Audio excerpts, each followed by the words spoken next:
গাইবান্ধায় প্রতারণার মামলায় ঘটেছে আরেক প্রতারণা। মামলার আসামি ২৫ বছরের এক যুবকের বিরুদ্ধে উঠেছে এ অভিযোগ।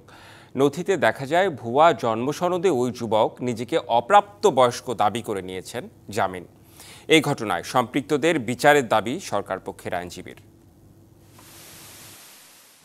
গাইবান্ধার গোবিন্দগঞ্জ উপজেলা তালুক কানুপুর থেকে গেল ১৫ জুলাই গ্রেপ্তার করা হয় পলাশ রানাসহ ৪ জনকে। হ্যাকিং করে সরকারি ভাতা আত্মসাতের অভিযোগে তাদের বিরুদ্ধে মামলা করা হয়।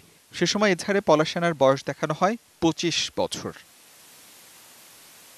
গেল ১২ই আগস্ট শুনানির জন্য আসামিদের আদালতে তোলা হয়, কিন্তু তখন জানা যায় ৩রা আগস্ট নিজেকে অপ্রাপ্তবয়স্ক দেখিয়ে জামিনে বেরিয়ে গেছেন পলাশ। নথি থেকে জানা যায় পলাশ রানার পরিবর্তে দেয়া হয় পলাশ মিয়ার ভুয়া জন্মসনদ। বয়স দেখানো হয় ১৮ বছরের কম। গাইবান্ধা দায়রা আদালত এবং শিশু আদালত দুইটা বড় আদালতের সাথে বড় ধরনের প্রতারণা করেছে।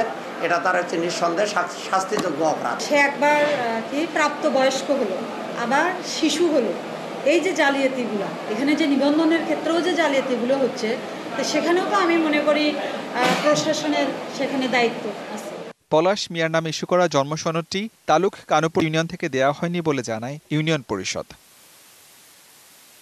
প্রতারণার মাধ্যমে জামিনের বিষয়ে কিছুই জানে না বলছেন সরকার পক্ষের আইনজীবী। সনদটা বিষয়ে আমার কোনো অভিজ্ঞতা নেই এবং সেটা আমি যে কোর্টে দাখিল করেছেন সেই কোর্টের বিষয়ে বলতে পারবেন।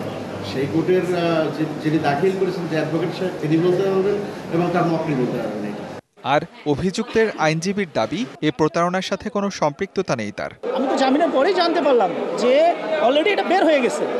এটা যদি হয়তো বন্ড দিয়ে আমি আসামি বের করে দেন আমি এটা করেছি, তখন আমাকে বলো এটা আমি তখন লাইবিলিটিটা আমি নিতে পারতাম। কিন্তু এই জায়গা থেকে আমি বলবো যে আমি পিটিশনটা দিয়েছি, অসংখ্য পিটিশন দেয়, কিন্তু ক্লায়েন্ট যদি আমার কাছে না আসে আমি শুনানি করবো কেন? এমন প্রতারণার মাধ্যমে জামিন পাওয়া গেলে সমাজে অপরাধ প্রবণতা আরও বাড়বে, এমনটাই বলছেন আইনজীবীরা। DVC news desk.